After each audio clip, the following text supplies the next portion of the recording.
You're listening to the Game Tenants Podcast.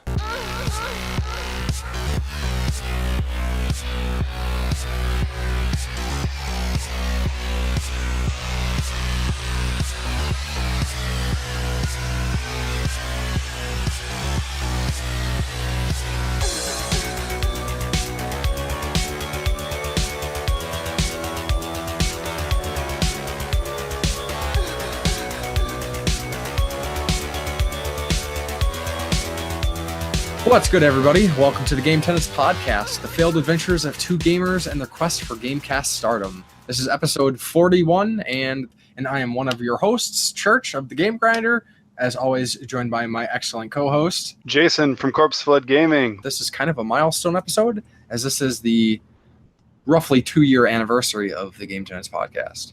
Hells yeah. Yeah, that's kind of crazy. 2 years.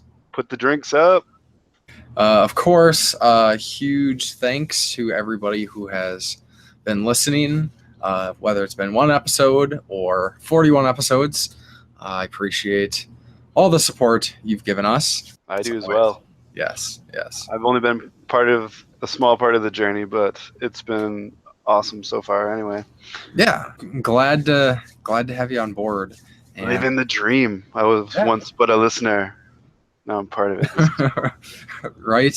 It's like that movie Rockstar, and I'm Mark Wahlberg.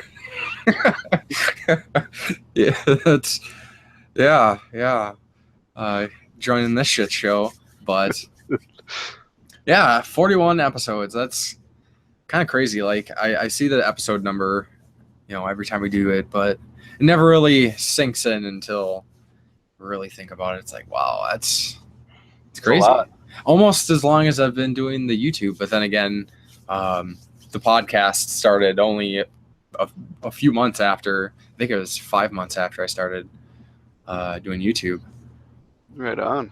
So, yeah, not much else to say about that. I didn't really want to go too much into any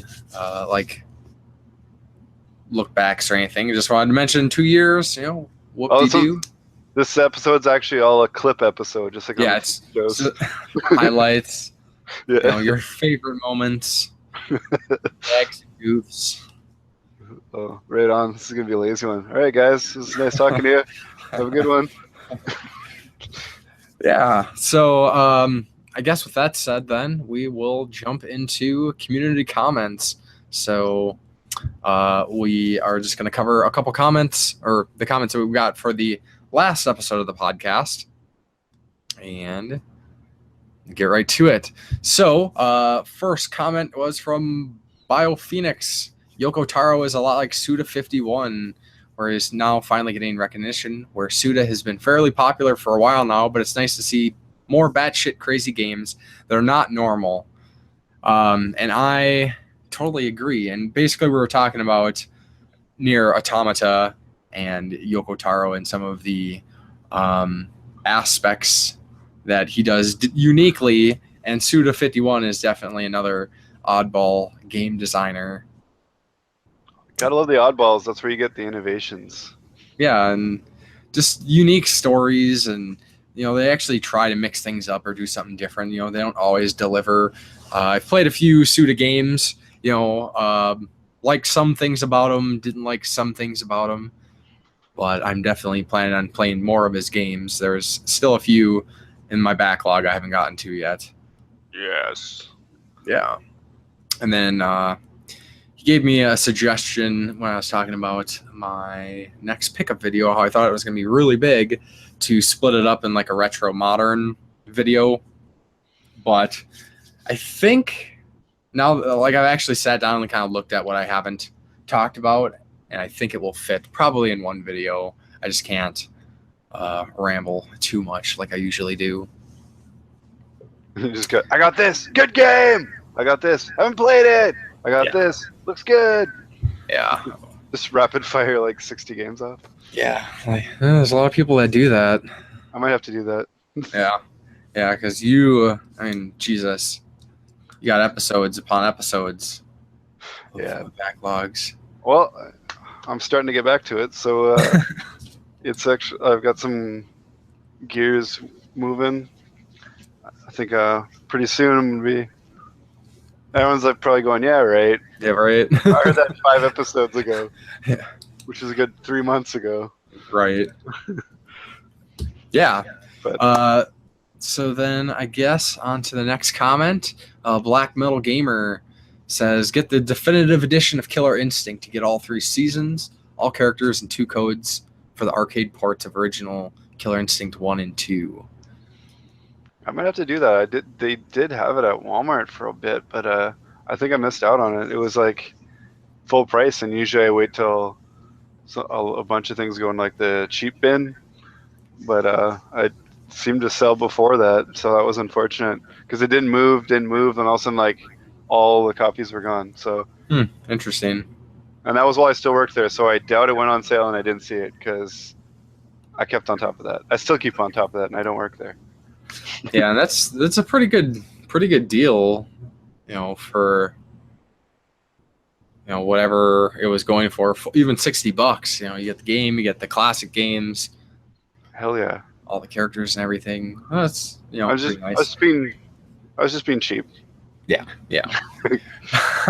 And then Black Metal Gamer also commented, we were talking about the differences in the Shovel Knight versions for like PC, PlayStation, Xbox, and we couldn't remember what the Wii U version had, and the Wii U version had co-op if you have the Amiibo. Yeah, I totally forgot about that because I didn't know that, and we were talking about levels was what the thing was, and I'm like, I can't remember a specific level. Right. Yeah, it was totally the Evo. I don't think it does that in the 3DS version though, because you need 2 copies of the game and all that other crap. Yeah. So I'm pretty sure it's exclusive to the Wii U. Yeah. So that is it for comments. Of course, we enjoy the conversation and encourage your comments, either on the podcast, you can comment on SoundCloud, hit us up on social media, and we will, let's get a conversation going. Keep them coming. Yeah. We like show. We like talking. That's why we do a podcast. Right. It's kind of the point here. But so then let's jump into our little what we've been up to section. I know I've actually heard a lot of some of the other podcasts I listen to, people actually talking about this specific segment in podcasts. It kind of seems like a lot of people don't like the what's up, what you've been up to section just in general, which is kind of interesting because I guess if you're just going for news, then that's one thing, but I kind of like the blend. Damn, yeah. Especially if you like the people that do the podcast and you kind of want to, maybe they're going to talk about a game that they've been playing that you went under your radar or something. Yeah, and I think that's really kind of like the large draw for me is you get to know these people that you're following better. And, really everybody kind of does it. Not everybody necessarily has like an exclusive like little section in the podcast, but it tends to trickle in throughout various discussions. Yeah. But, it is what it is. Mostly it's just so we can talk about like what we've been doing in gaming and things like that. Just to, segue. And we can also segue off into our other topics. That's usually how we do it. We try. But anyways, with that said, what have you been up to in the last couple weeks? Well, actually, gaming some more. It's been a good couple of months. I started off by starting Nier Automata. I think I was talking about that a bit on the last one. I don't think I'd started it yet, but I did start it, and I was enjoying the hell out of it. And then South Park, The Fractured But Whole came out. Yes. And I put it on hold to play through South Park. Absolutely loved South Park. Yes. But I'm sure we'll talk more about that later. And now I went back to Nier Automata, and I kind of left it in a little bit of an awkward spot. Like as I mentioned to you, I kind of am in the middle of a bunch of small side quests, and there's not really a lot main story wise going on. But I'm sure that's just, like I said, just a bad spot. I'm get back into the story right away here. Yeah. And then I also can check off one of my never played series as I started Yakuza 0 yesterday, Sweet. and I am loving it so far. Awesome. It's yeah, it was a good call, definitely. I don't know, I can't say enough good stuff about it. It's a good challenge. It's like a nice modern beat 'em up. Yeah, I'm looking forward to playing more of it. I'm probably about 5 hours into it now. Not quite as far as I was into Nier Automata, but yeah, I'm gonna kind of skip back and forth between the two of those for now, I think. And also, I picked up Mario Odyssey, as a lot of people did. It's pretty much one of those like games you might as well get if you have a Switch, or why do you have a Switch? Right. And I've only played a little bit of it because I actually started playing it with Araya, my daughter that I do my unboxing videos with, and she loved it. So we didn't really get super far in the story, but we played around and just enjoyed the little things in the game. Like she's just content to swim around and look what I'm doing. I'm jumping in a puddle, and oh, I climbed to the top of that building. So it wasn't really a goal-driven playthrough, but we still had a lot of fun switching back and forth between the two of it. And she'd play around for a little bit, give it to me. I'd progress a little bit in the levels, and so far it seems really cool. And it's definitely, they're going out of their way to make it for all ages, because as I also mentioned to you, there's like it's called guided mode. Yeah. We didn't mess around with that at all because, for one, I'm there, and for two, like, how easy does the game need to be? It might just be like waypoints kind of showing you where to go so you don't get lost or something, but I don't know. And I do want to just mention the kind of running gag about the guided mode is a lot of people are calling it journalism mode because all the the few instances of gaming journalists trying to play a game and failing horribly, and the related discussions around that. Yeah, it's pretty funny. Like it's almost like they try their hand at being streamers, and you're like, I think you died in the tutorial, bro. Yeah. Yeah. I don't know.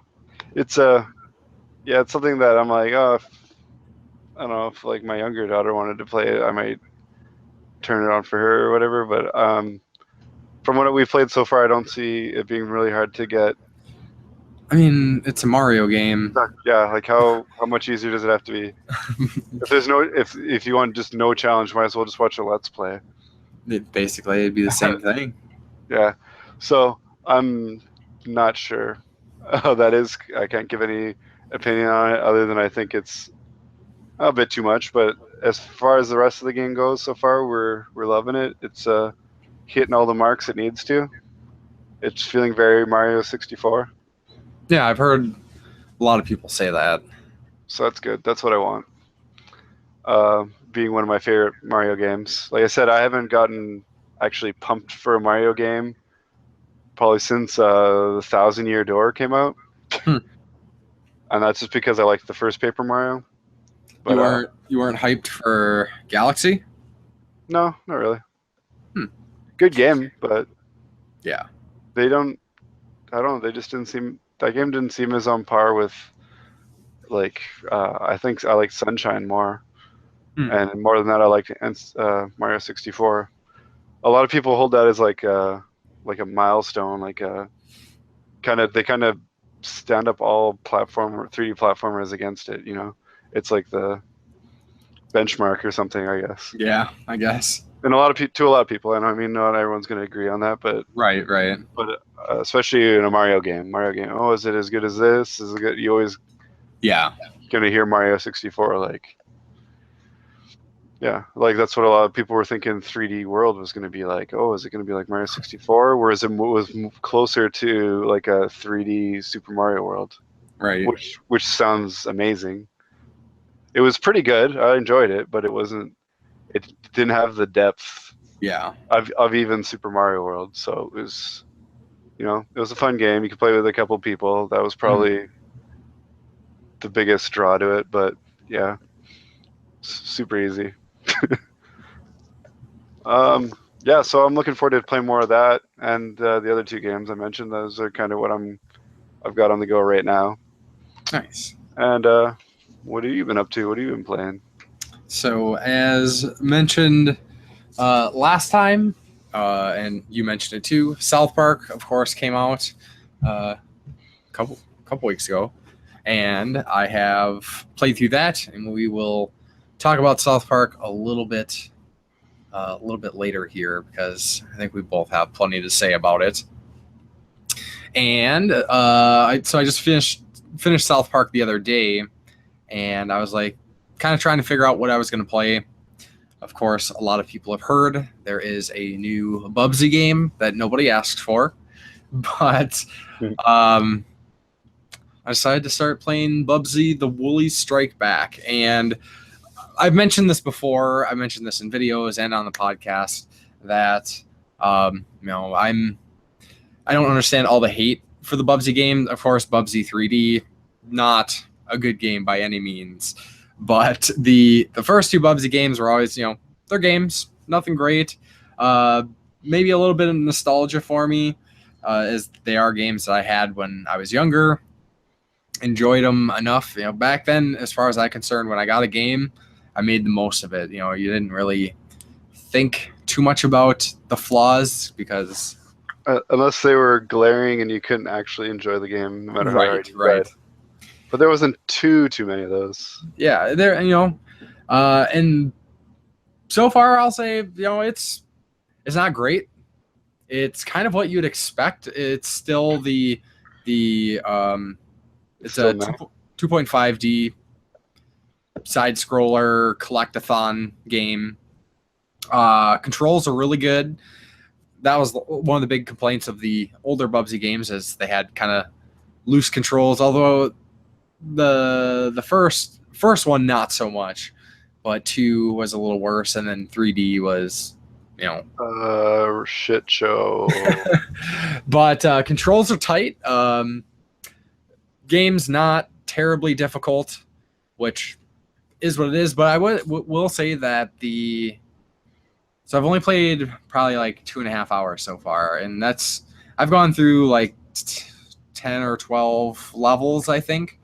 And the second boss fight was actually really cool and surprisingly challenging in a way, but the way the game handles death is pretty forgiving, where you'll start the level with so many lives, and as you go through the level, kind of exploring and getting secrets, you can find extra lives. You can get up to like 10 or 12, I think.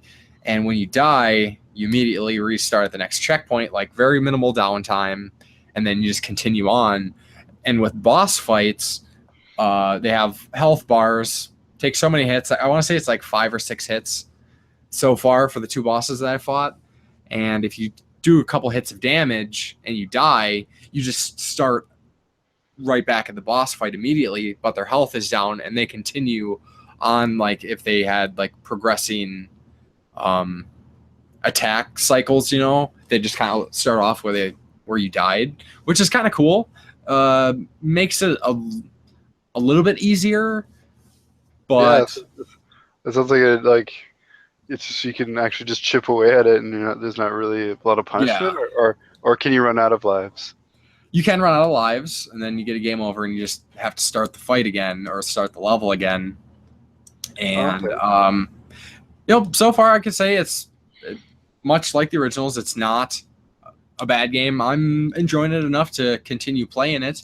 I will say part of it is like almost like I'm playing it out of spite for all the naysayers, just because I don't know, some of the like kind of, especially the games that are popular to hate on because of like angry game reviewers kind of annoys me. Like, yeah, where people that don't even form their own opinion, they just kind of bandwagon with the hate. Right, and that's exactly what happened with the Bubsy games. Is all of a sudden, people started doing reviews for Bubsy 3D, and now all of a sudden, Bubsy 1 and 2 are worst games ever. And it's like, no, that's That's not the case. And actually, I just discovered there is a Bubsy game for the Atari Jaguar, which I wasn't aware of. But I don't have a Jaguar. I don't really have plans to get one. Not saying I would never get an Atari Jaguar, but I don't think I would. if I it comes, don't want to collect the consoles just to say, look at all the consoles I got. Like I've got to have general interest in a lot of the library. yeah, And aside from Alien versus Predator, I can't say I do. yeah. If it fell in my lap for like insanely cheap, then it's like, yeah, why the hell not? But I had someone who was ready to sell me one for 60, and it came with Alien versus Predator, and I still was like, yeah. But I can't I really can't justify having a system for one game. Like, right. I generally have to be interested in a wide variety of the library to. Yeah. Or else it's just sitting there with the one game, and you're like, yeah. Right. So, yeah, kind of as is overall thoughts on Bubsy is it kind of makes me think there is definitely an audience for a game like this. This is definitely way more of like a casual game, kind of like I almost think people who play mobile games, like more than just like say like Candy Crush or something, maybe simple platformers or Mario Run, things like that. Like this is definitely a game for those kind of folks. I mean, essentially, it is very similar in many aspects to the old games. Just think of old platformers on the classic consoles. They're mostly, get through the level, collect things while you go, don't die. Yeah, yarn balls or something, is it in this game? Yep, still collecting the yarn balls. That's essentially the story. Is he had the golden yarn or whatever, which I can't tell you what game that was from. I don't remember. It's been a long time since I actually played the other ones, but story is very, very minimal. It's basically game intro and then you just play through the game.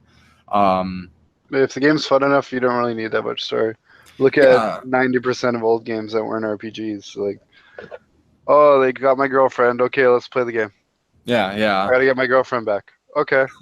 Right. The entire plot to Double Dragon. Yeah, and gameplay, like I said, it's solid. Controls are tight. For somebody who is like absolute garbage, cannot play a platformer game at all, could probably struggle. I died during the levels, but then again, I'm trying to explore and get all the yarns. They have each level has 3 goals on a checklist, which I don't know if that adds to anything other than just achievements or something. I don't know if it unlocks like the true ending or whatever. There's get through the level without dying, find all the shirts, like Bubsy shirts, which also give you a shield when you get the first one and then give you extra lives for every one you find. And then there's beat the level without dying, and basically every level and the boss fights have that criteria. I haven't beaten any of them without dying yet. So for shame. That says something, but like I said, I've been getting all the yarn. It gradually increases. I think the last level had like 700 yarn balls. I'd say on average the levels probably take like somewhere as the game progresses, it takes a little longer just because they put the stuff in more complicated places. But first few levels might have been like 8 minutes, and now I think the last level I played was like 10 or 12 minutes or something. Okay. So it's fine. I'll be interested to see how things turn out in the end, where it goes, how much longer the game is. Like, I might be in the last area. I don't know. So we'll see. But, I'm enjoying it enough. Do I regret spending $40 on it? I don't know. Probably. If it was a $20 game, it's like, oh, okay, whatever, $20. But $40. But then again, I got the limited edition. It comes with the soundtrack, which I will say, as is, the soundtrack is kind of minimal. It seems like the first 2 areas that you play through, which have 4, I can't remember. I think it's 4 stages, and the 5th is the boss. The first 2 areas, I really think it was just 2 songs. The whole soundtrack is a sampler disc. Yeah, it's just a couple. But now that I'm in the third area, there's some different music. There's the boss music was kind of cool. I mean, it's not bad music. The music's good, but when it's like that's all there is, it's kind of like it's not really something you're gonna put it in a Discman and carry around for a few days. Right. But well, as long as it's not just 10 tracks of going wham wham wham wham wham wham wham wham wham wham, just loud up. Like, a lot of games back in the day. Yeah, just Turbo Genesis chiptunes. Just that's good. Then at least is it better than you were expecting, or it's kind of meeting expectations, honestly. Okay. So as we'll see what happens. I'll have a final review on the next episode. Sounds good. So then, of course, I've been squeezing a little Friday the 13th, the game, weekends, and when my friends are on and stuff. Yeah, they've been having like special experience weekends and stuff, haven't they? Yeah, they really seem to be trying to get more people into the game, which is definitely a good thing. They did a half off for, I want to say, a week or two. Game normally goes for, I think, 40. It is available for 20. I've definitely noticed a large influx of new players, which I think is fantastic because the game, I mean, I don't think I have to say anything at this point about how much I enjoy the game. But with that, they also added another counselor. I forget which part this counselor is from. More kind of like a urban, think like street dancer, kind of like breakdancing. Kind of looks like a breakdancer almost. Oh, okay. And it's like Flava Flav? Yeah, no, not like Flava Flav so much. More like think unzipped like jacket with the sleeves pushed up and the bandana and want to be Michael Jackson? Yeah, kind of. And then they added a couple small DLCs, which, I've seen some people complain about it, and I can understand where they're coming from. I don't really care too much. They're completely cosmetic, optional DLCs for like $2-3. One had Halloween costumes for all the characters, which I think is, kind of fun. Just giving you something. So switch it up. Switch it up, essentially, yeah. And then there's another pack which I don't know how I entirely feel about it. I did get it, but it adds it's like a kill pack for for the new Jason, the part 4 Jason that they added. You get like 3 new kills, which that probably should have just been added to the game, but is what it is. This you said it was cheap, hey? Like $3? Yeah. Nice. They're all pretty cheap so far. It's not too bad, I guess. So. And the way I see it is, well, how it should be is when a company is doing, especially like a kind of more indie studio is doing these sorts of DLCs, they should be taking that money to improve the game, extend its life, fix things. I will say Gun Media, the people who developed this game, they're very slow at doing things. There's still some bugs that have been in the game for a while that could be addressed that would make a lot of people happy. They're not like game-breaking things necessarily, just annoyances that continue to happen. And I don't know, it's kind of weird to explain if you haven't been playing the game to see the updates as they come through and how they'll fix some things and break some things, and then it takes them a while to fix those things. And their communication's really poor. You would think they would have more like notes like, hey, this is what we're working on, we're addressing this, stay tuned. Instead, you get like radio silence until the patch comes out, and then you get patch notes. And you just figure it out. They don't even tell you what's in the patch. They're like, a patch. What's in it? Fortunately, they do, but More communication would be great, and I think would More make the mailing company- out physical editions to backers would probably be a good idea too. Yeah, that too, because I still haven't gotten my physical edition, and I'm gonna have to, I don't know, send them a message. They said they were shipping out, but I don't know. I don't know if they're taking more time because I believe I'm supposed to have a special cover or something because I was a backer, but who knows? This is They have one a senior of shirt and a bunch of other crap by this point. yeah. They should, but they're not going to. It's going to be going on a month that anybody could buy a physical copy of it, so Yeah, that's a little bit inexcusable. kind of jacked, and this is one of those instances that could kind of shake people's faith in crowdfunding, and they're just ruining it for everybody else, kind of.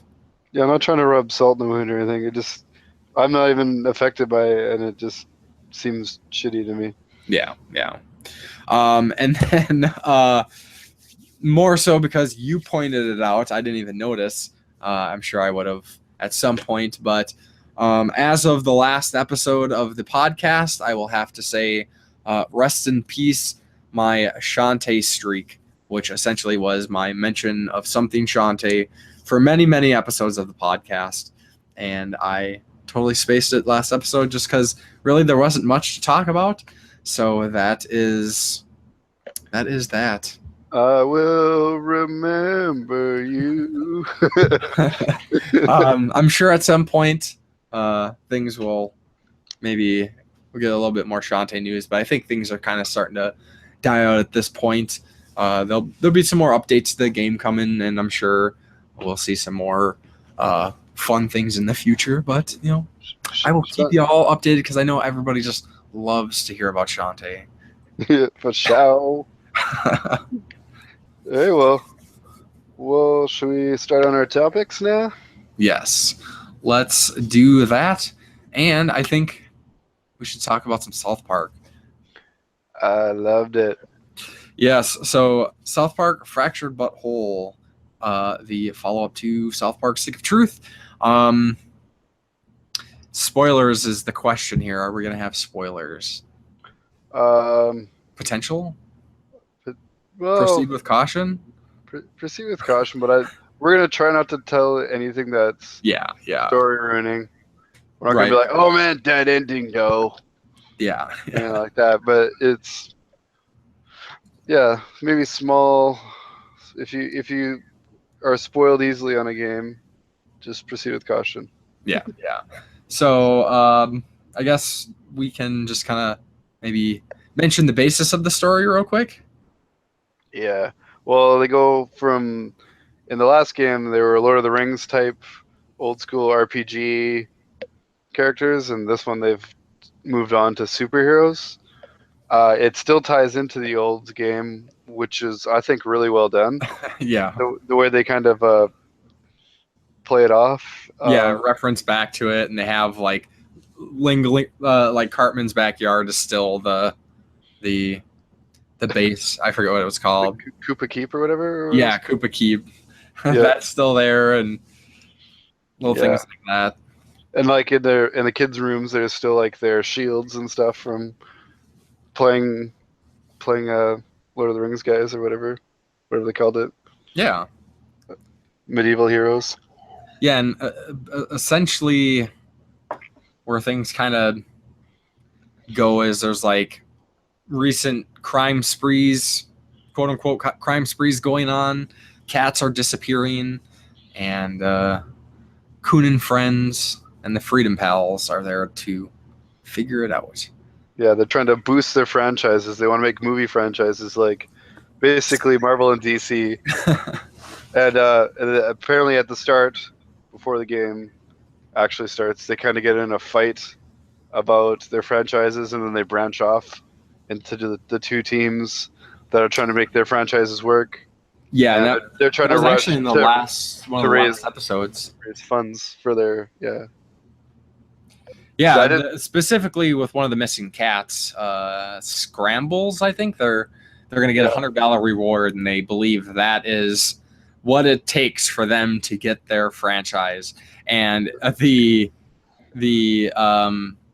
current season of South Park, they talked about it more. Basically, they're trying to come up with their universe, and they want to do a pitch to Netflix because anybody will sign any idea to Netflix, and Okay. it's good. It's good. I've actually not been keeping up with the new season, so that's kind of cool to know that ties in with the game because the last game tied in with the Black Friday trilogy from that season.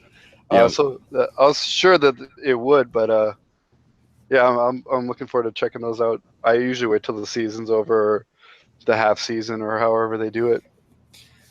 Yeah. So definitely story. I enjoyed it. I've heard there's been a lot of people talking about like what they thought, how it compared to the Stick of Truth. Mhm. What are your thoughts? Well, I liked the battle styling more. It felt less like kind of random. The damage you'd have to do would just be kind of random in the first one, whereas this one's more grid style tactics Yes. combat, but only like lightly. It's not like Fire Emblem or Final Fantasy Tactics or anything like that. It's still Basic. it's still like the side scrolling look to it. Like it just, Mhm. but it's on a grid. It's almost like if you're watching a volleyball game type deal. But actually more like a checkerboard or something because you can move around on it. Yeah. But yeah, I really liked their powers. And everyone had their different strengths and weaknesses. They yeah, I actually ended up liking characters that weren't just like favorites from the show. Right. I actually used Wendy's call girl.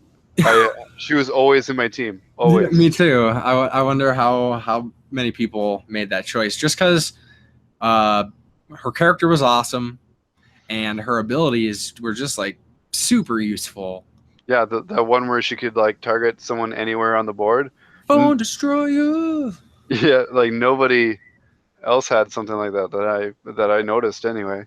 Yeah. And yeah, so she was really helpful to have around, and her ultimate ability also did damage to everyone on the board. So that was cool. If you had a bunch of weakened enemies and you triggered it, it would take out a whole bunch of them. Yeah. Yeah. Great gameplay. If you enjoyed the first, I mean, very similar to the first game, minus the specific style of the battles, where the first one was turn-based RPG. This is tactics. Mm-hmm. And I like to. Still has the summons and still has the super moves, and yeah, they were pretty cool in this one too. I will say though, after playing a lot of the Stick of Truth and playing this one, wandering around the town didn't feel as much like exploring as it did in the last one.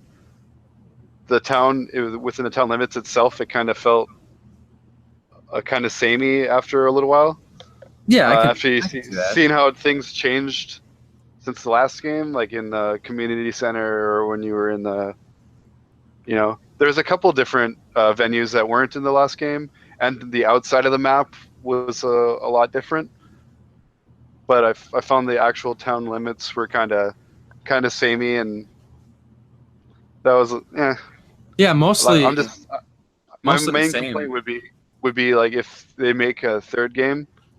If there's like a more expansive outside world to the town where you could like, go to other places, from the show, because they're big on they were big on new stuff. Yeah. But they're also big on bringing in references from way back from the first couple of seasons right up to like the newest seasons. I think they did a really good job with that. Towards the end, not spoiling anything here, but I found a couple characters in that didn't really have a cohesive place, really. They're just kind of like, oh, they're here now. You're like, oh, that's cool. I like them from the show. Whereas the last one, I think everything kind of fit in together. As ridiculous as like the Nazi zombie cows or whatever the hell were. Yep. But yeah, all the different enemies were welcome in this one too. I think. And the last one, it felt like you were fighting a lot of the same enemies over and over. Yeah. This one too, to an extent, but there was at least more of a, it didn't feel like you fought the same guys over and over and over in an area. You kind of went back and forth. more, and I liked that. The variation in the combat, not fighting seeming like waves of the same guys. When you did get into with the same different like enemy groups, they were kind of samey, but because you kind of know what each of the characters would do. But I don't know. I thought overall the gameplay was awesome in it. Like and I like that I'm pretty sure this was in the last one. I don't actually remember specifically, but like all the kind of like milestones or achievements, like especially like when it comes to fighting the different sorts of people, like if you're fighting hobos or crab people girls. or raisins girls, they have little bars that fill after each battle that says like defeat 20 raisins girls, and you get little bonuses and things like that, and that's always nice because it kind of is like, okay, well, I'm gonna fight these people again. Okay, I'm getting some extra from it. It made me feel like I absolutely conquered that game because I had all that stuff maxed out. Everything was maxed out. Yeah. When I did, and what kind of made me laugh, just to myself about it, like how the major catalyst was getting the $100 for that one cat. Mm-hmm. And by the time I ended, I think I had like $320 right. saved up myself. So I'm like, was the new kid just kind of a dick? Could have just been like, guys, I've got like $320 from just literally kicking everyone's ass and breaking every parking meter. Right. Yeah. Yeah. It was very, very well done. There was delays. People had complained about the delays, but I think this was one of the cases where they pushed it back to make the game better, and the final result I thought was just fantastic. I mean, I'm a huge South Park fan. For anybody who might not watch South Park, I tend to find most people have seen South Park. At least people our age, and it tends to be they saw South Park in the first 5 seasons or 6 seasons. And I will say, if you haven't really watched South Park, go to either started like season 14 or 15, or just go back to season 7 and just roll on from there, because South Park from season 7 and on, for me anyways, is just absolute gold. I mean, season 6 had a lot of good stuff, and then there's a few episodes here and there for the first, like I said, 5 seasons that are still good. Some they just don't really hold up, or the humor's outdated. But the quality went up a lot after like season 6. Like it just got better. Better and better. And especially the last 3-4 seasons have just improved so much, because now they're doing kind of like a more cohesive continuing story. Yeah, it's big story arcs through the whole season that's got different kind of topics. It's really well done. It's almost like since they made the Stick of Truth, they're like, hey, they learned a lot about storytelling or something. Yeah. So that's cool. I'm definitely appreciating all this. Like, there's all those little subtle references. To old stuff you won't know unless you've watched through it all. I actually was talking about it to one of my coworkers, and he's played the Stick of Truth, but he's never really watched South Park. Oh, interesting. And I thought, like, he's like, yeah, I really liked it. I'm like, well, then why didn't you watch the show? Yeah, and that's the thing is like, I mean, I would imagine somebody can enjoy the game without being familiar with the show, but you're missing so much. I mean, because everything really does ride on a lot of like references and knowing who the people are. You don't have to, but then it's just going to kind of be like, what's the significance? Yeah, who the hell's this guy? This guy's weird. But I will say, for anybody who enjoys the game, hasn't seen the show, like, you should definitely watch the show, because, or like you said, or vice versa, or like you said, if you haven't watched the show for a while, definitely worth looking into again. If you enjoyed it once upon a time and just think you maybe kind of grew out of it, definitely check again, because for a while there I thought I was out of it, and then I started watching. I'd missed, I think, 2 seasons, and I rewatched them, and I'm like, wow, it got like way better. Like, it's the first couple of seasons kind of are just mad to watch now, because you're like, oh yeah, they're just really basic, like a joke, like one it's all on one little thing. But now they've got like I said, they've gotten better with the storytelling. It's been funnier. They push the envelope more with every season. It's things that you're like, wow, that just happened. They got an episode. Their satire and parody is on point. Most of their episodes, they actually make the episode within a week of it releasing. So that's how they're able to stay on like some of these like big topics. Like it's shocking. Yeah, so I mean, like you're like that just happened last week. How is this episode have to do? Wow, yeah, yeah. Because like from what I noticed, like a lot of their episodes, really, if you kind of think about it, a lot of episodes kind of have like two things going in it per episode, and it seems like this was kind of like a premeditated story or little plot line that they wanted to go with, and then they can add in the extra thing, and just how they're able to blend all this stuff so well. Yeah, it's like they're like main idea, and then they're like topical. Yeah, idea will go here. Yeah, it's like they come up with all the other ideas, and then they're like, okay, we got to wait until something's going on in the news. All right, let's totally rip on whatever's going on with Kanye or whatever. yeah. And one thing I do want to mention about South Park, the Stick of Truth and Fractured Butthole. So I kind of want to use my brother as a reference. So my brother, he plays games. I wouldn't necessarily say he's a big gamer by any means. He plays a lot of online games. He plays Friday the 13th, Overwatch. More competitive games, not really single player experiences or things like that. And he's a big fan of South Park. He doesn't play RPGs at all. Like, he doesn't like fantasy setting. He doesn't like tactics games, things like that. But he greatly enjoys these games. And that's awesome.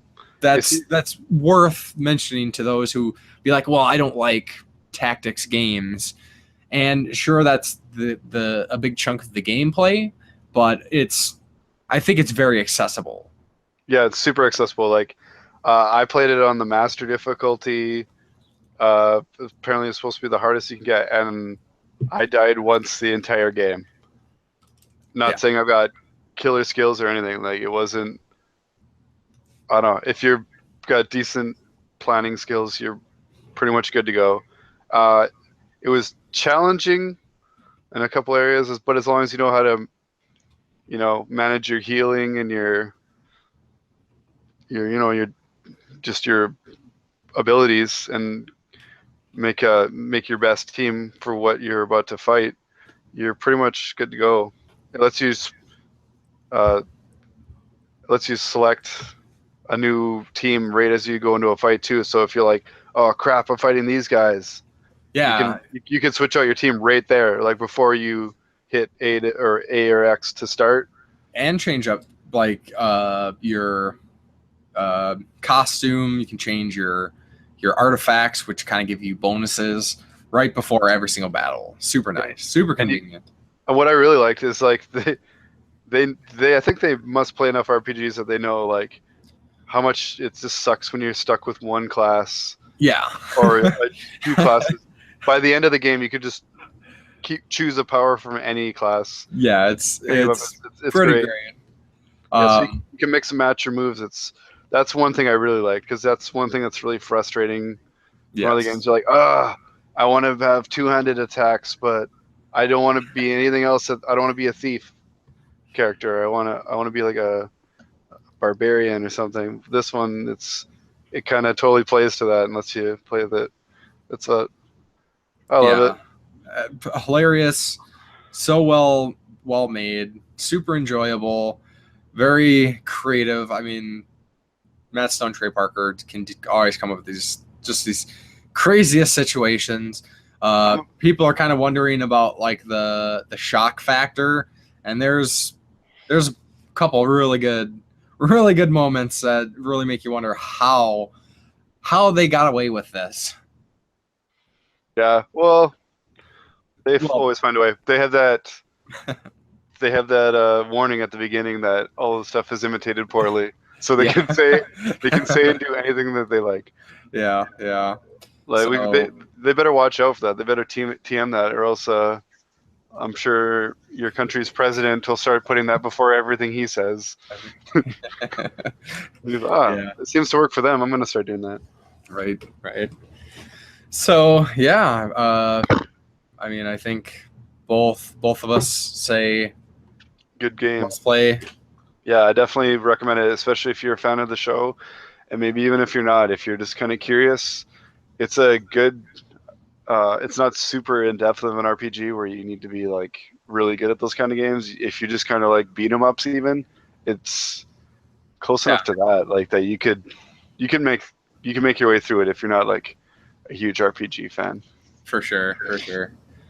Yeah, so I think with that we can kind of run through some other news topics that we had. A lot of little mentions, but things I think we both agree were worth mentioning. Definitely. So, I don't know. I think it was a couple episodes ago. I'd mentioned that they were going to release a Shovel Knight Amiibo 3-pack that came with the King Knight, Spectre Knight, and Plague Knight. And those are actually, the 3-pack is available for pre-order at this time. So if you weren't aware and you really want it, you can go ahead and pre-order it like I did. Sweet. Speaking of amiibos, I finally got my hands on a bunch of the Breath of the Wild ones that I missed out on when they came out. I just simply had no money when Breath of the Wild came out. Mhm. And they had all of them at Walmart. And as I'd mentioned in previous episodes, Walmart wasn't getting any amiibos in. And thankfully, randomly last week, they got an order of the Breath of the Wild ones in, so I was able to snag a couple of the ones that I was missing. The only one I'm missing now is the Bokoblin. So that's not a huge one. I got Zelda, I got the Guardian. I think I got another one. I don't remember. And I don't know if they're going to keep getting newer ones in, but they also got the Mario Odyssey ones. I'm not sure if I want those ones yet, but we'll see. They're cheaper than the Zelda ones, that's for sure. I guess Zelda just gets a premium price because they're Zelda. Because Zelda, right? Because they know, I'm pretty sure they just mark it up at my store because they're like, Jason will buy these no matter how much they cost. Which is not fair, but it's probably accurate. Yeah. Yeah. So there was a couple trailers released in the last couple weeks. Actually, both of these two that I'm going to mention were in the last few days. So there was it's a cinematic kind of like story event, not arching story, but just like a little specific event for Last of Us 2. Doesn't really give a whole lot of information about anything, but it was a cool trailer. Did you see that trailer? Yeah, I did see it. It was pretty awesome. It's pretty wicked. It was. I'm trying not to get too hyped for this game. Yeah. I know it's going to be good, but I mean, I just try not to get too hyped about games because then it seems like it's so far away. This is one of those instances where I can't help myself. Yeah. Because I absolutely love the first one. Me too. I definitely can't wait for it to come out. I love the first one a lot, and I ended up getting it again for the PS4. Yep, same. I'll probably play through it again before the second one comes out on the PS4. Same. And yeah, I can't wait. When's it supposed to come out again? Did they give a release date for it yet? I don't think there's a date yet. Okay. At least that I know of. They also had a new trailer for the God of War coming out next year. And my God, I don't think I've been that excited. I think I missed that. Yeah, it was another pretty close to like the Last of Us trailer was. It was just more like a story element from like a certain thing. Mm-hmm. Yeah, it looks good. I'm big on the Norse mythology stuff, and I'm interested to see how they make it go from the Greek gods to the Norse gods. Yeah, I want to see how they make that transition because it so far looks interesting as hell. Like, I Yeah, I mean, he's killed all the other gods, so he needs to move on to a different ancient religion or whatever. Uh huh. I guess. Yeah. Well, and on that, another reason to play Hellblade is that game had some very, very in-depth mythology from Norse and Celtic religions, so that was kind of neat. I'm not looking over it. I'm just holding out. Yeah, hoping for that. I want to hold physical. it. I want to hold it. I want to crack the seal on that. Yes. They better make it quick. Just like Cuphead. Cuphead better get a physical release. Hopefully. I don't know. Something. Come on. It's the only game that's come out exclusively for Xbox in months. Right. And I want it, but I want it to be physical. And like I said, I'm a big Xbox guy. I don't really play favorites, but they had a strong start over the PS4 with their exclusives, but they've been pummeled. Yeah. Pummeled by exclusives. I'm PS4. almost positive for sure. Eventually, there will be a physical release for PC, if not just like some kind of little collector's edition thing that might come with a code. But I'm sure there'll be something. I'm sure they'll come with a statue. Well, actually, Funko has some statues coming out in a couple weeks, I think. You get Cuphead, Mugman. Well, individual, there's also a 3-pack, but the Cuphead, Mugman, and the Devil. Sweet. And they don't look like Funkos. They look like the characters in the game, like specifically, which is really cool. And well, they look sort of close to a Funko anyway, so that's right up their alley. I'm glad they didn't like Funko Pop style them more, because then you'd be like, come on, right? How cartoony do they have to be? The cartoony version of a cartoon. Yes. So then the other trailer, sort of trailer, that was released, something that we are both super, super hyped about, but the opening cinematic for Secret of Mana Remake is now available. Not spoilerish by any means for anybody who has played Secret of Mana. For me, it just gets me more hyped. Yeah, but I also didn't see any mention of physical. I saw pre-order to get this DLC and this costumes or whatever. I was not impressed with that. But no physical. It should be pre-order physical, get these figures and these figures. Well, the sweet one that they're getting in Japan, that's what I want. Japan's getting it. I'm gonna have to get a Japanese version. I'm sure of it. Yeah, might. I'm tempted. We'll see though. I'm holding out hope, but very cool opening cinematic. I was still holding out hope that they'd localize the second Densetsu collection. Yeah, Switch. Like, that's ridiculous. That would be like the top game on the Switch right now. Yeah, I don't. For me, I don't get some of these decisions that Nintendo makes. Well, look how long it takes them to bring a lot of the Dragon Quest games over here. Like, that's true. We've got like half of them until someone does a fan that does a repro of it or something for us. Right. Oh, and speaking of another much-awaited game coming out, we've got Metal Gear Survive coming out. Yeah. Thoughts? Yeah, so this was a little debate that I had before we started the podcast, is whether or not I even wanted to credit the existence of this atrocity of humanity.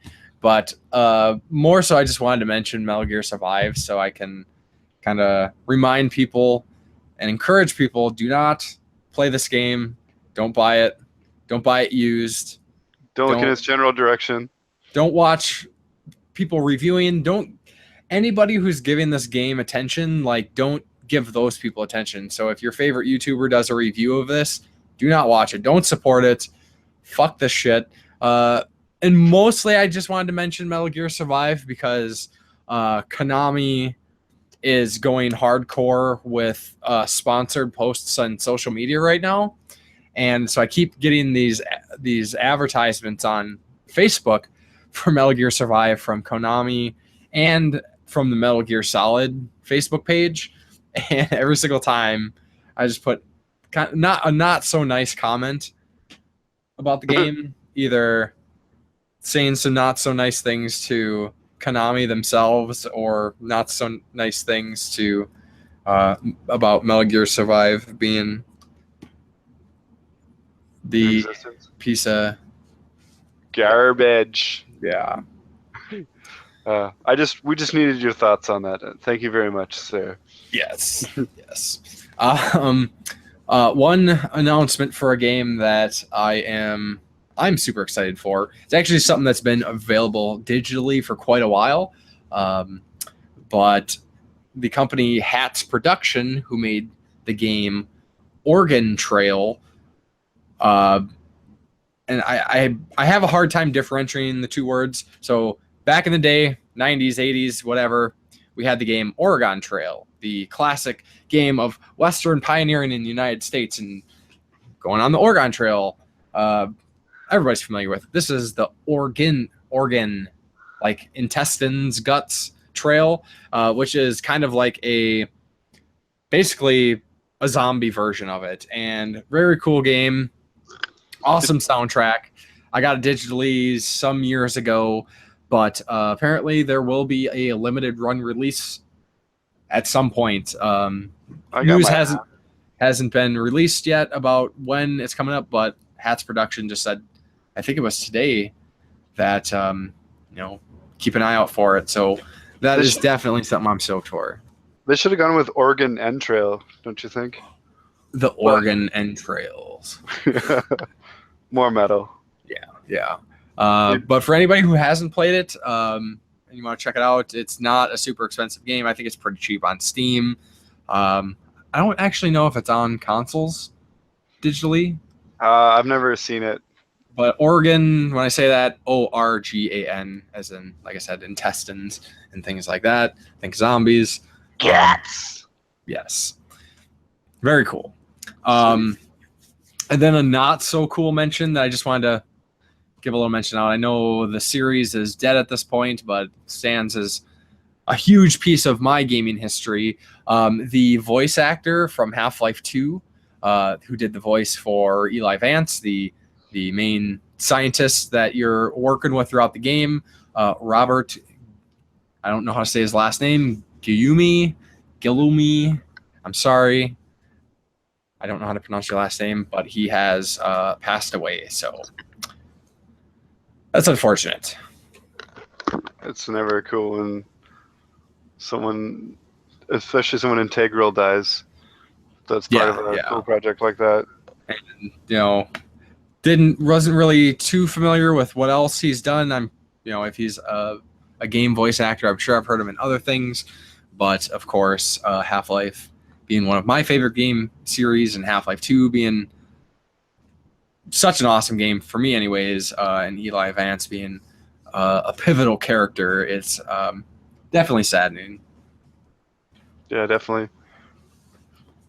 Well, it's not like he was going to have any more work on a Half-Life game coming up anytime soon.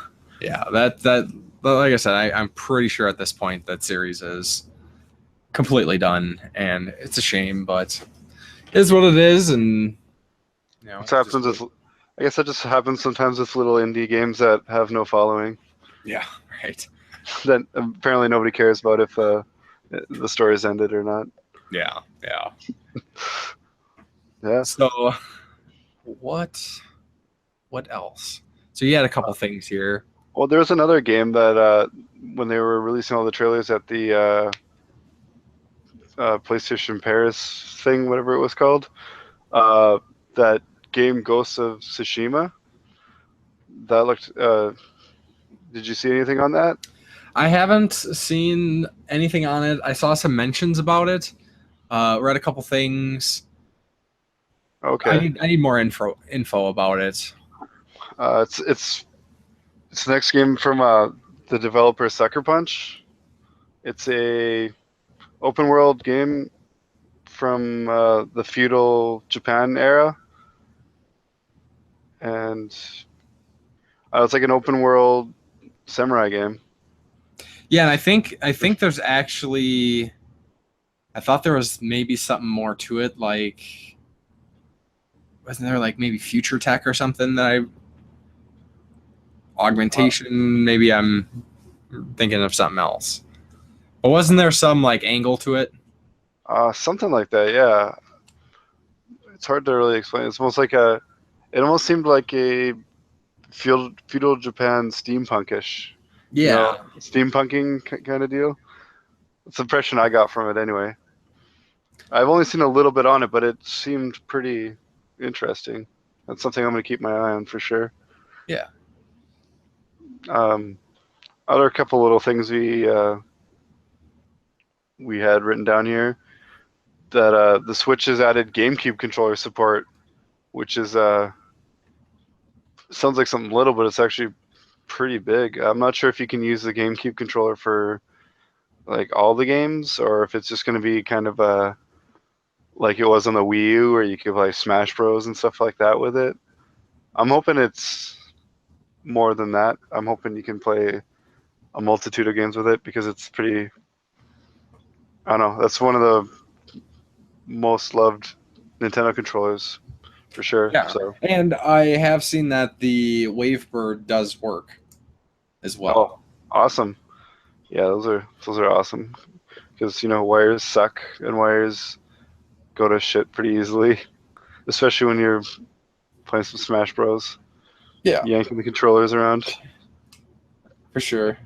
Another cool thing, it's in the realm of video games, but it's an outside media. The Bloodborne is getting a comic next year, sometime in 2018. It's coming from the same developer comic company that did the Dark Souls and Dishonored comics.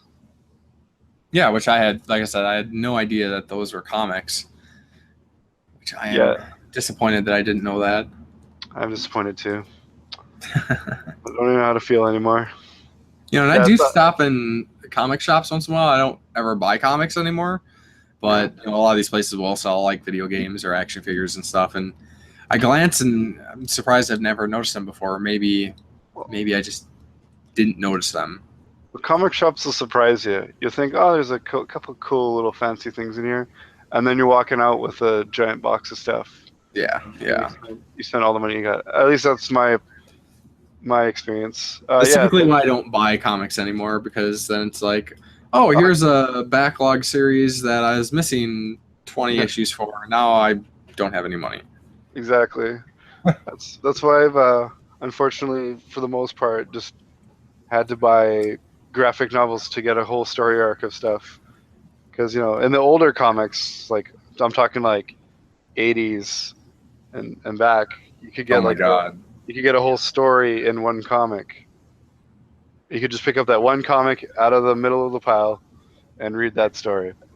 But once they realized that story arcs work, and you would buy 20 comics to get the one story, the 20 comics from 8 different series.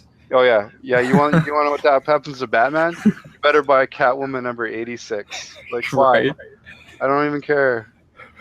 And then you go and actually buy Catwoman 86, and there's like a 2-page thing that has to do with what you care about, and it's not even important to the story. You're like, oh, what a waste that was. Yeah. I remember it as a kid. That's why I stopped collecting comics, because it kept doing that crap. And you're like, I live in a small town where we at that time we got a pretty good assortment of comics, but I'm like, even then I'd be missing pieces, and I'd be like, all right, next time I go out of town, I'm gonna have to find Justice League 145 to know what happened here, or I need to get the Sabretooth miniseries to know what's going on in this X-Men comic. Mm-hmm. So it is what it is. But the comic ones for the video games at least seem to be more under control, because it's all tied to the story of a video game, or a prequel to it, stuff like that. So it's pretty cool to do. I've picked up a couple comics for video games before, like Mass Effect, and like I've got a couple of Gears of War ones and stuff. They're they do pretty good with the. I mean, there's more to go by than back in the '90s and stuff when you had the Sonic comics and like all that kind of stuff. So yeah, I'd probably pick it up if I saw it. I don't know if I'll go out of my way for it, but it'd be something cool to pick up. Yeah. Yeah, I think that's about it for what we got for news. Yeah. Like I said, lots of little things. I know it seems like, at least from what I've been noticing, not any super crazy news going on worth I was talking about too much that has been covered exclusively by everybody else. Well, yeah, we try to bring things to light that aren't already overly saturating what everyone else's topic is. But you can't ignore big things either. Like the big releases come out.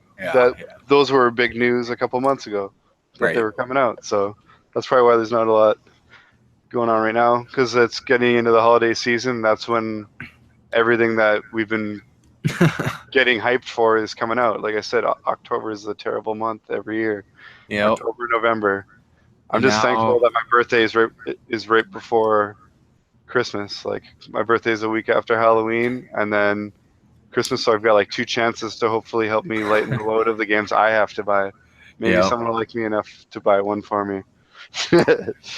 Yeah. So I think then we can be maybe stoked about some more games. Forever.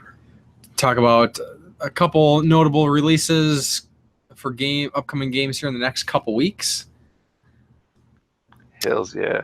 Well, one's coming up on the 3rd that I'm pretty stoked for. I actually have it pre-ordered on Amazon. Yeah. The Dot Hack GU Last Recode, which is a HD remake of the 3 Dot Hack GU games. I want to say it cost me $40 American to pre-order, so that means it 30 with the 20% off, or 32 or something like that. Mm-hmm. So compared to the like 200. Yeah, hundreds of dollars to get the other ones. So that's always cool. Yeah, definitely, because I was like, I like the Dot Hack series, and I'm only missing the last part of the main series, and the GUs I keep an eye out for them, but I'm not gonna pay top dollar for them. Yeah. And I'm not necessarily stoked about it, but I know a lot of people are stoked about the new Call of Duty World War II. Yeah. I gotta say, this is probably the most I would want to play a Call of Duty game. I love World War II stuff, and Call of Duty was honestly really, really good at the World War II games. So yeah, I will. They're going back to what made them big. Yeah, and I did play I had Modern Warfare, but I never played through the story. I started playing it and didn't get very far. I will say I did actually really enjoy World at War story. Yeah. So who knows? Maybe someday when it gets like super cheap or something, I'll check it out. But I don't completely shun them, but that's definitely a series where the hype kills me caring about it. Everybody plays it. I'm not trying to be a hipster and like, other people play that, I don't play it, but it's so overhyped. Like a lot of people you talk to, like, especially non-hardcore gamers, like they just buy the Call of Duty every year, or they buy the Madden every year, or the NHL game every year, and that's their game for the whole year.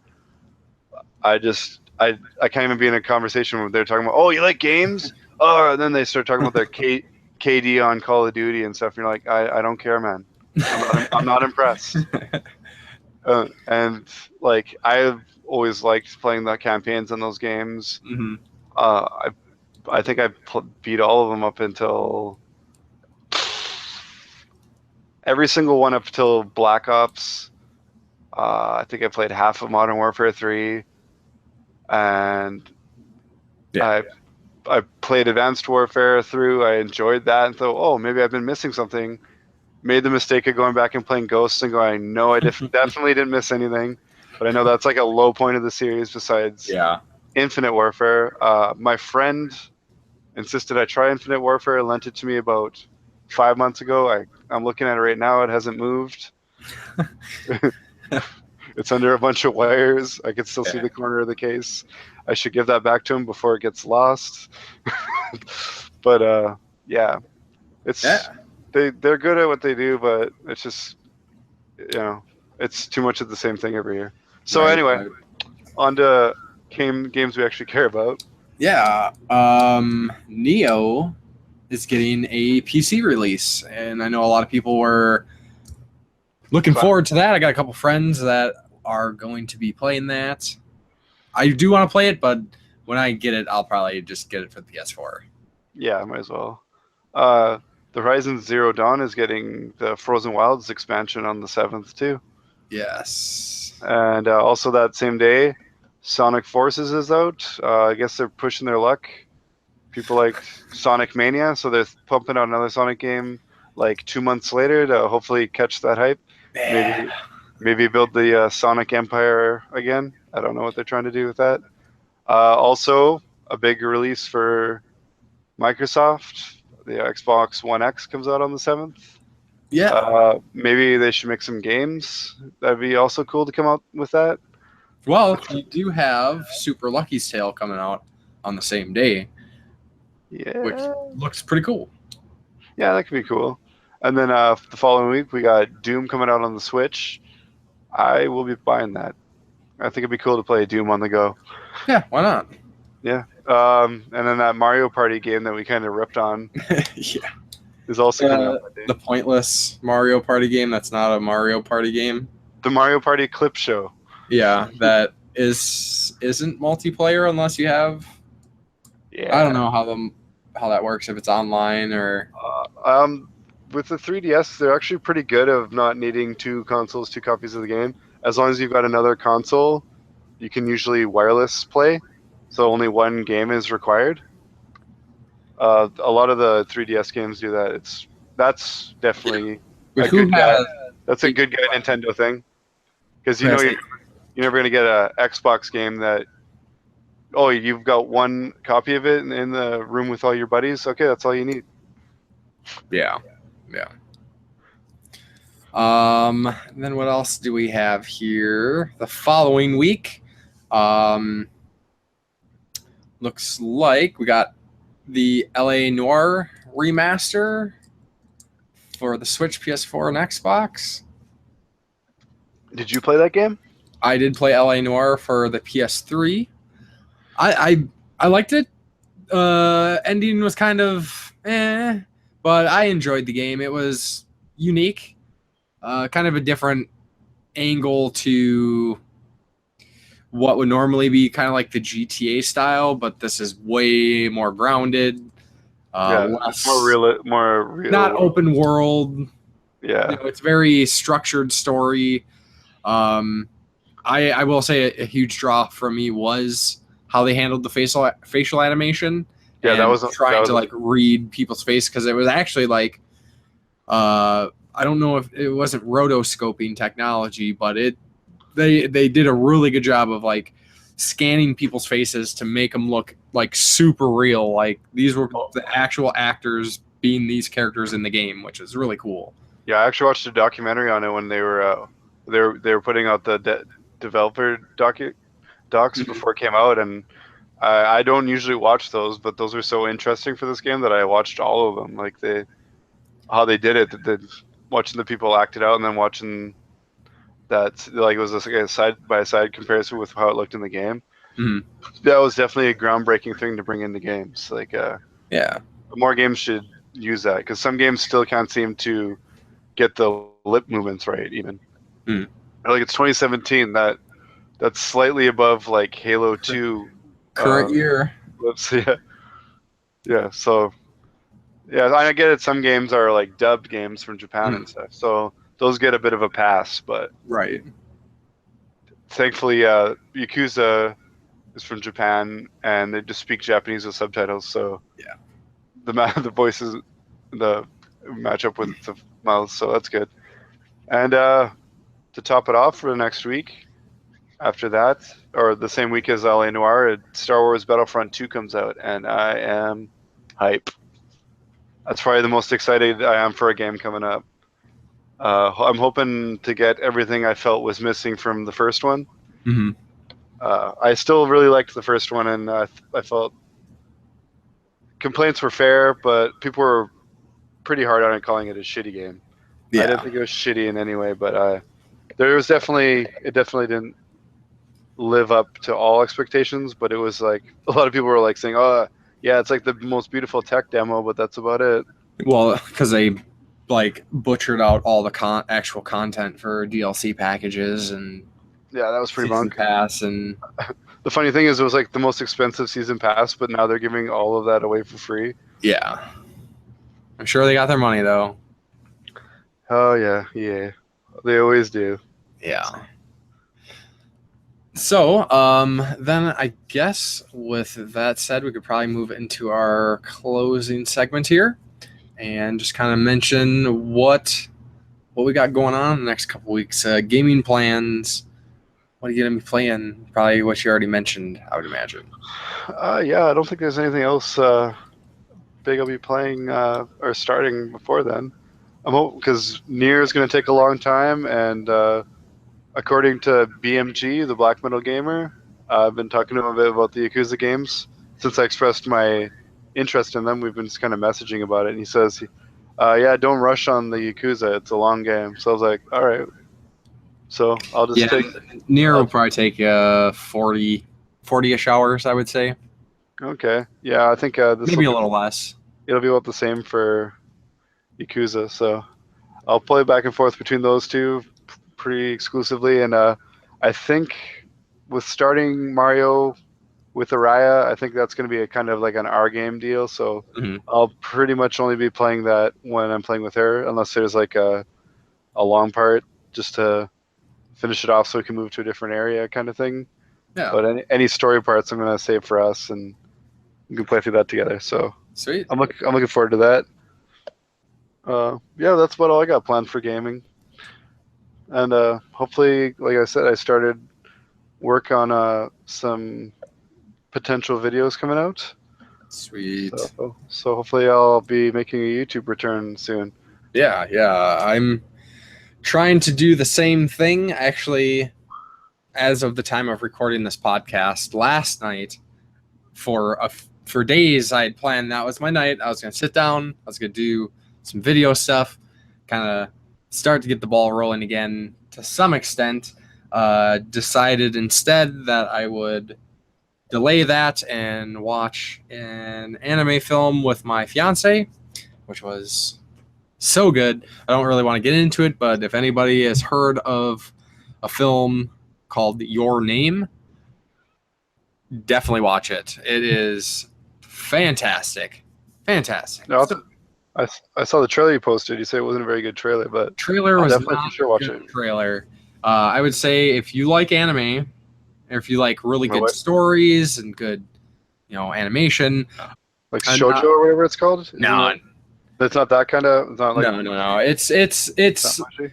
I would call it a drama with romantic elements, some mystery, and it's so well done. It's beautifully animated, touching story, enjoyable characters, some very interesting ideas that have been done but not quite like this before, and it's just the level of quality. It's, from my understanding, what I just heard, that this is now the highest grossing anime film of all time. Wow. So I think that says something.